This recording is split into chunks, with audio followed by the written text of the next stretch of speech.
दोस्तों, पिछली वीडियो में हमने स्वर और व्यंजन के बारे में जाना था। स्वर कितने प्रकार के होते हैं, व्यंजन कितने प्रकार के होते हैं और स्वरों और व्यंजनों को विस्तार रूप से हमने जाना था। इस वीडियो में हम स्वर और व्यंजन को घोषत्व के आधार पर और प्राणत्व के आधार पर दो भागों में बांटते हैं, उसके बारे में जानकारी देखते हैं। चलिए देखिए, कंपन्य के आधार पर वर्णमाला दो भागों में बांटी जाती है, घोषत्व और अघोषत्व, यानी कि घोष और अघोष। घोष क्या होता है? घोष ऐसे वर्ड होते हैं जिनके उच्चारण पर हमारी स्वर तंत्रियां कंपन करती हैं, उसे हम कहते हैं घोष। जब हमारी स्वर तंत्रियां कंपन करती हैं तो वो वर्ण हमारा होता है घोष होता है, और जब हमारी स्वर तंत्रियां उच्चारण पर कंपन नहीं करती हैं तब हमारा होता है अघोष। घोष के अंतर्गत कौन कौन से वर्ण आते हैं? तो स्पर्श व्यंजनों की संख्या हमने 25 बताई थी। उस वर्ग में का वर्ग, टा वर्ग, ता वर्ग, पा वर्ग, ये सभी हमने 5 वर्ग बताए थे। इन 5 वर्गों में से ये जो तीसरा वर्ग, चौथा और पांचवा जो वर्ग होता है, तीसरा चौथा का मतलब पहला होता है का खा, तो तीसरा हो गया गा घा आड़ा। इसी तरीके से चाछा पहला हो गया जा झाना। इसी तरीके से टाठा पहला हो गया डा ढाना। इसी तरीके से ता और था पहला दूसरा वर्ड हो गया तो दा धा ना। इसी तरीके से पा और फा तो तीसरा चौथा पांचवा हो गया बा भा मा। यानी कि घोष के अंतर्गत स्पर्श व्यंजनों में तीसरा चौथा और पांचवा वर्ण आता है, तीसरा चौथा और पांचवा वर्ण आता है। अब बात करते हैं अंतःस्थ व्यंजन के अंतर्गत कौन कौन आता है। तो अंतःस्थ व्यंजन के अंतर्गत जो या रा ला वा, ये जो 4 वर्ण आते थे, ये चारों के चारों वर्ण हमारे किस में आते हैं? सघोष के अंतर्गत आते हैं। किसके अंतर्गत आते हैं? सघोष के अंतर्गत आते हैं। अब बात करते हैं ऊष्म व्यंजन में से कौन सा शब्द आता है। तो ऊष्म व्यंजन में से जो हा वर्ण होता है, केवल और केवल हा वर्ण ही हमारा सघोष के अंतर्गत आता है, बाकी का हमारा अघोष में चला जाता है। अब बात करते हैं स्वर। स्वर जो होते हैं वो सभी स्वर हमारे किसके अंतर्गत आते हैं? तो सभी स्वर जो है वो हमारे सघोष के अंतर्गत आते हैं। तो एक बार फिर से देखेंगे, सघोष व्यंजन किन्हें कहते हैं, सघोष वर्ण किन्हें कहते हैं? तो सर, सघोष वर्ण ऐसे वर्ण होते हैं जिनके उच्चारण के समय स्वर की जो हमारी तंत्रियां होती हैं कंपन करती हैं।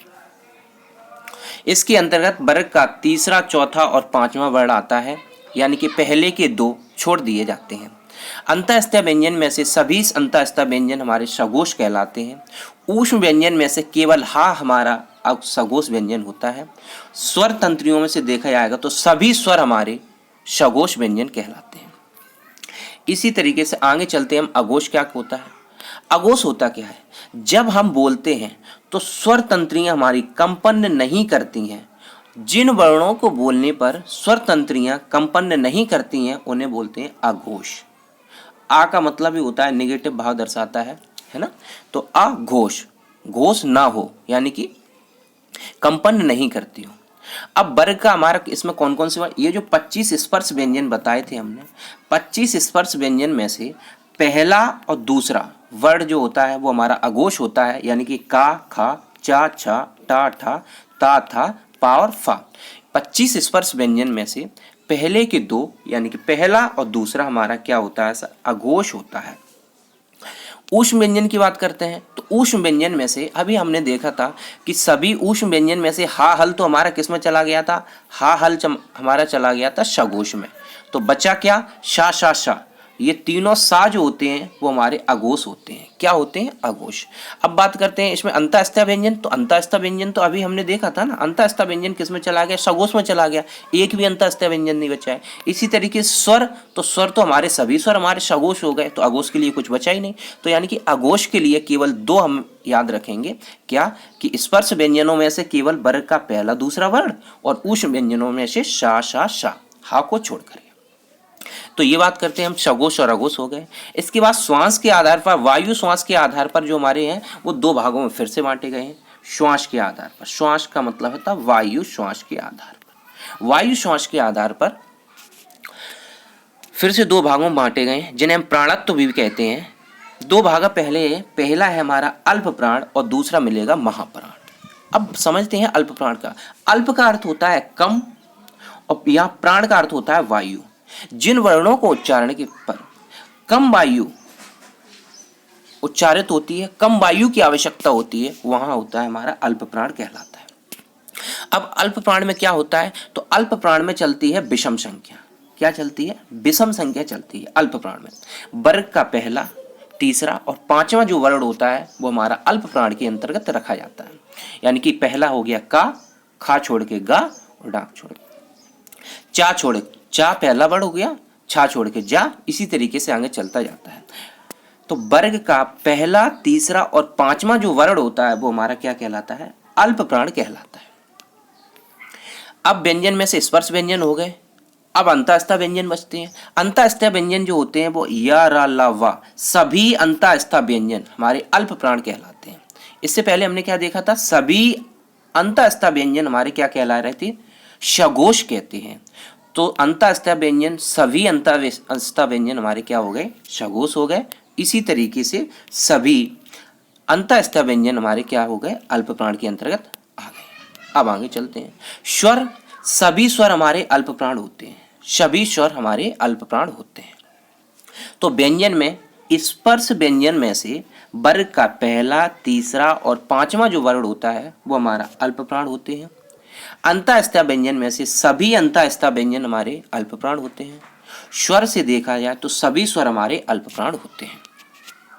अब बात करते हैं आगे महाप्राण। अब महाप्राण क्या होता है तो सुनो। महा का अर्थ होता है अधिक और प्राण का अर्थ होता है वायु। जिन व्यंजन वर्णों को उच्चारित करते समय हमारी मुख द्वार से, मुख से वायु किसकी, अधिक वायु की आवश्यकता पड़े, अधिक वायु उच्चारित होती हो, तो वहां होता है हमारा महाप्राण होता है। अब महाप्राण में क्या होगा? वर्ग का पहला और चौथा, इसमें चलता है सम स्थान। अल्प प्राण में क्या चल रहा था? विषम स्थान 1, 3, 5 और महाप्राण में चलता है विषम स्थान। वर्ग का दूसरा और चौथा वर्ण हमारा चलता है, यानी कि का, गा, इसी तरीके से चलता जाता है। अब बात करते हैं अंतःस्थ व्यंजन में से। तो अंतःस्थ व्यंजन में से अभी हमने देखा था कि सभी अंतःस्थ व्यंजन तो किसके अंतर्गत चले गए थे? अल्प प्राण के अंतर्गत। तो महाप्राण के लिए कुछ बचेगा ही नहीं। उसी तरीके से अब बचता है ऊष्म व्यंजन। ऊष्म जो व्यंजन होते हैं, सभी ऊष्म व्यंजन महाप्राण होते हैं। ऊष्म का मतलब होता है ऊष्मा, हवा, और हवा सबसे ज्यादा गर्म हवा, सा सा सा बोलेंगे, गर्म हवा और अधिक हवा निकलेगी, तो यानी कि हमारा महाप्राण के अंतर्गत हो गया। अधिक हवा यानी कि ऊष्म व्यंजन के अंतर्गत आ गए। अब स्वर की बात करते हैं, तो सभी स्वर तो हमारे किस में आ गए थे? तो बोला सभी स्वर तो हमारे अल्प प्राण में आ गए थे। तो महाप्राण के लिए बचा क्या? बोला कुछ नहीं। तो एक बार देखेंगे, तो एक बार हम फिर से देखेंगे। देखो, सघोष क्या होते हैं? स्वर तंत्रियां कंपन करती हैं, सघोष कहलाते हैं। वर्ग का तीसरा, चौथा, पांचवा वर्ण ये हमारा स्पर्श व्यंजन के अंतर्गत आते हैं। ये सभी स्पर्श व्यंजन के अंतर्गत आते हैं।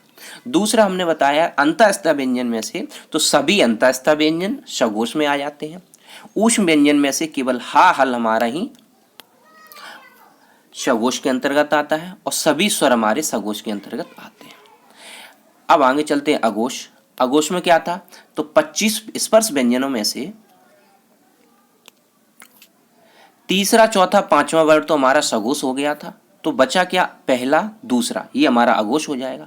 उसी तरीके से सभी अंतःस्थ व्यंजन हमारे सघोष हो गए हैं, तो फिर बचा क्या? हमारा कुछ नहीं बचा अंतःस्थ व्यंजन में से। ऊष्म व्यंजन में से केवल हा, हल हमारा ही किसमें? सघोष में जाता है, तो बचे ऊष्म व्यंजन सा, शा, शा ये अघोष में चले जाएंगे।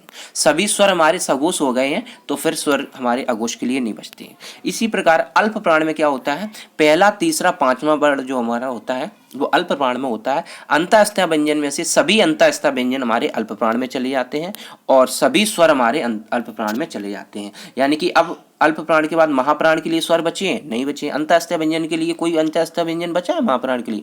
नहीं बचा है। चलो देखते हैं अब बचा क्या है। तो वर्ग का दूसरा और चौथा वर्ण बचा है, ये हमारा महाप्राण में चला जाएगा। ऊष्म व्यंजन बचा है, सा, सा, सा। एक नजर में इसको इस तरीके से देखते हैं, सुनेंगे। स्पर्श व्यंजनों की संख्या है 25 और ये सभी का वर्ग, ये चा वर्ग, ये टा वर्ग, ये ता वर्ग और ये पा वर्ग, ये हो गया हमारा कंप्लीट स्पर्श व्यंजन। इसमें से हमने क्या बोला? घोषत्व के आधार पर दो भागों में बांटता है, अघोष और सघोष। अघोष में पहले के दो अघोष और लास्ट के तीनों सगोश। अब देखो शॉर्ट ट्रिक, पहले के दो अगोश और लास्ट के तीनों सगोश, तो अगोश और सगोश खत्म हमारे। चलो अब प्राणत्व के आधार पर बोलेंगे इसमें, तो प्राणत्व के आधार पर इसको ऐसे बांटते हैं, पहले शुरुआत अल्प, अल्प मतलब होता है छोटा, पहले कम चीज हम सीखते हैं, उसके बाद बड़ी अधिक चीज सीखते हैं। तो सबसे पहले इस तरीके से बोलिएगा, अल्प महा अल्प महा अल्प महा, हो गया अल्प महा अल्प महा अल्प महा, इस तरीके से हो गया। यानी कि अल्प शुरुआत करी मैंने पहला वर्ड से, यानी कि पहला वर्ड अल्प हो गया। महा दूसरा वर्ड मैंने बोला महा, यानी कि दूसरा वर्ड महा होगा, फिर तीसरा इसी तरीके से अल्प महा अल्प महा अल्प महा। स्पर्श व्यंजनों में से तो घोष अघोष अल्प महा, ये दोनों पे कोई दिक्कत आएगी नहीं। अब बात करते हैं स्वरों में, तो हमने क्या बताया था, सभी स्वर घोष में जाएंगे तो सघोष होते हैं और प्राण में जाएंगे तो अल्प प्राण होते हैं।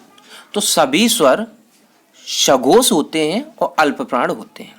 इसी तरीके से अंतःस्थ व्यंजन भी हमने क्या बताए थे, सभी अंतःस्थ व्यंजन सघोष होते हैं और अल्प होते हैं। तो यानी कि देखो, चाहे स्वर आ जाए और चाहे अंतःस्थ व्यंजन आ जाए, चाहे स्वर आ जाए और चाहे अंतःस्थ व्यंजन आ जाए, ये दोनों ही सघोष होते हैं और अल्प होते हैं। ये दोनों ही सघोष होते हैं, अल्प होते हैं। तो अब बचा क्या, ऊष्म। तो ऊष्म के बारे में हम याद करेंगे। देखो ऊष्म क्या है, घोष में कहेंगे तो सभी जो हमारे ऊष्म होते हैं वो हमारे अघोष होते हैं, केवल और केवल हा को छोड़ करके। हा हमारा सघोष होता है और अघोष होते हैं ऊष्म व्यंजन। प्राण के आधार पर महाप्राण होते हैं। महाप्राण तो हमें वैसे याद रखें, क्योंकि ऊष्मा जब निकलती है शा अधिक ऊष्मा की आवश्यकता होती है, तो अधिक का मतलब होता है महान, और महाप्राण हो गया ये।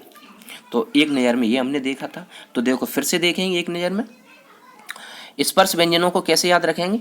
सबसे पहले स्पर्श व्यंजनों को ऐसे याद रखेंगे, देखो अगर हमें घोष करना है तो आगे के दो अघोष, बाकी सब सघोष। प्राण करना है तो अल्प महा अल्प महा अल्प महा। अब आते हैं स्वर में।